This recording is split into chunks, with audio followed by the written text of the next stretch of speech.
Kembali lagi saya tanyakan kepada Mas Justinus. Mas Justinus, kalau sampai Presiden sudah marah-marah kepada kementerian yang menangani bidang kesehatan atau bidang-bidang lain yang menangani bidang kesehatan karena penyerapan anggaran ini rendah, tapi ternyata anggarannya belum turun. Memang nggak dibisikkan dulu kepada Presiden ini, emang anggarannya belum turun. Karena mungkin publik bertanya, Kementerian Keuangan menahan anggaran, atau bagaimana sih Mas Justinus? Oh enggak, sekali lagi kami tegaskan, kami tidak menahan anggaran.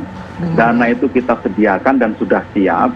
Bahkan kemarin saja kita menempatkan 30 triliun di perbankan BUMN untuk dukungan kepada para pelaku UKM. Artinya memang kas negara sangat cukup untuk ini. Tetapi lagi-lagi kita ingin memastikan selain kecepatan adalah ketepatan. Semua prosedur administrasi harus dipenuhi supaya akuntabel. Nah, ini juga menjadi tantangan. Bagaimana kita menjaga keseimbangan antara prosedur yang sederhana tapi tetap akuntabel. Nah, dalam konteks inilah sebenarnya isunya bukan soal anggaran turun tidak turun, tetapi pencairan anggaran berdasarkan pada pengajuan DIPA. Sepanjang sudah lengkap, itu tidak ada masalah, pasti langsung dibayar. Bahkan sekarang diubah skemanya, Mbak, kita membentuk cadangan. Jadi sudah dicadangkan berapa yang akan digunakan sehingga lebih mudah nanti penggunaan dan pencairannya. Bahkan Kementerian Keuangan membuat tim monitoring evaluasi yang bekerja harian untuk membantu memastikan semua kementerian teknis, lembaga, Pemda itu bisa terus bersinergi, berkoordinasi. Kalau ada yang ada kendala kami bantu supaya betul-betul pelayanan ini sangat cepat. Nah, sebagai bukti apa? Sebagai bukti 31 Mei itu dasar Pak Presiden menyampaikan pandangan itu tenaga kesehatan kan baru sekitar 1.400 per hari kemarin itu sudah mencapai 40.000 tenaga kesehatan yang telah mendapatkan insentif. Artinya ada kecepatan yang luar biasa karena perbaikan tadi sinergi koordinasi. Jadi ini yang perlu kami sampaikan, tidak ada persoalan antar kementerian, tidak ada yang menghambat. Ini semata-mata karena semua ingin menjaga governance. Tapi catatan Presiden sangat bagus. Dengan dorongan Pak Presiden tadi, kami semua dipastikan semakin bisa bersinergi dengan baik. Baik. Nah, Mbak Nining, ini bagaimana kemudian ini sudah dipersimpel lah ya prosedur ya. Bahkan juga didorong, ada asistensi juga ini. Ini bagaimana? Jadi sebenarnya kita ini memang harus ini menjadi seperti yang saya katakan tadi, menjadi evaluasi kita bersama. Salah satunya kita itu sudah menggembar-gemborkan yang namanya komputerisasi, apa kerja online dan sebagainya. Tapi ternyata kita masih terbentur dengan sistem-sistem yang seperti ini. Memang tidak mudah untuk membuat sistem pengajuan yang simpel. Contoh ya, ada dana DSP. Berarti pengajuan saat ini sebenarnya menurut DPR simpel atau sulit?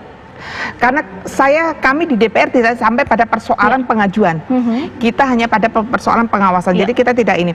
Ini saya hanya saya pernah bertanya soal DSP, yaitu dana yang dikelola oleh BNPB untuk ada kasus-kasus tertentu. Contoh sekarang ada dana sekitar 900 sekian miliar yang itu untuk klaim dari rumah sakit yang menangani COVID. Contoh seperti itu biasanya prosesnya adalah dari Kementerian Kesehatan mengajukan ke gugus. Gugus nanti baru menyepakati, baru balikan lagi Kementerian Kesehatan untuk bisa didistribusikan uangnya. Jadi proses ini tentu akan memakan waktu. Nah, ini juga yang menjadi persoalan di dalam, dan juga saya melihat dari postur anggaran yang ada ya, mumpung ada dari Kementerian Keuangan. Jadi kayak di 87,55 triliun itu ada 3 triliun yang untuk BPJS. Nah, ini apakah kaitannya dengan kemarin disampaikan oleh Pak Jokowi pada bulan Lebaran kemarin, Mei ya, yang mengatakan bahwasanya saat itu ada penurunan iuran BPJS karena mengikuti dari keputusan MA. Tapi saat itu juga sampaikan bahwa per 1 Juli juga ada kenaikan. Nah, menurut saya ini sempat dibahas alot Pak, waktu anggaran 3 triliun ini juga masuk 65 triliun sebelumnya. Itu di Komisi 9 itu kita menyepakati ini harus dibuang. Karena apa? Apa urgensinya meletakkan itu di dana COVID? Karena BPJS ini adalah long term. Ada atau tidak adanya COVID, ini tetap harus ada subsidi dari negara. Baik, ini mengenai penempatan penganggaran ya sebagai penanganan COVID. Jadi jangan sampai ada 3 triliun yang sisipan ini, yang susupan. Kita melihat susupan ini. Oh, sisipan. Ini sisipan seperti apa? Susupan, Pak. Mas Justinus. Apakah kalau COVID selesai sudah tidak ada subsidi lagi atau seperti apa? Ya, baik. Terima kasih Ibu Nini. Jadi kami berterima kasih karena ada kritik, masukan, concern dari DPR itu membantu kami untuk lebih baik. Nah, dapat kami jelaskan, semua ini kan sifatnya cadangan. Cadangan juga tidak harus habis digunakan karena realisasinya sangat tergantung pada bagaimana klaim yang faktual sesuai dengan kondisi yang sebenarnya. Seperti tadi, untuk nakes dianggarkan 1,9 triliun. Itu kan tidak harus terpakai semua. Itu adalah estimasi awal, memperhitungkan dampak COVID seberapa luas, seberapa dalam, akan berdampak pada membutuhkan berapa tenaga kesehatan dan sebagainya.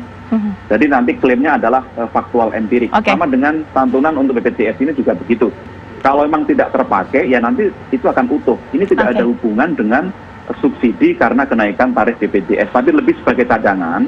Bila dibutuhkan, ternyata ada ledakan pasien yang terkait dengan klaim di BPJS, ini disediakan. Misalnya ada penambahan juga jumlah orang miskin karena dampak COVID misalnya, itu juga akan disediakan melalui itu. Baik. Jadi lebih ke sana sebenarnya. Baik, penyerapan anggaran mengenai prosedur juga birokrasi ini menjadi semacam trigger. Tapi kalau yang dirasakan masyarakat, ini jumlah naik terus. Banyak tenaga kesehatan tidak pakai APD, bahkan banyak masyarakat yang sudah positif tidak tertangani karena memang rumah sakitnya terbatas.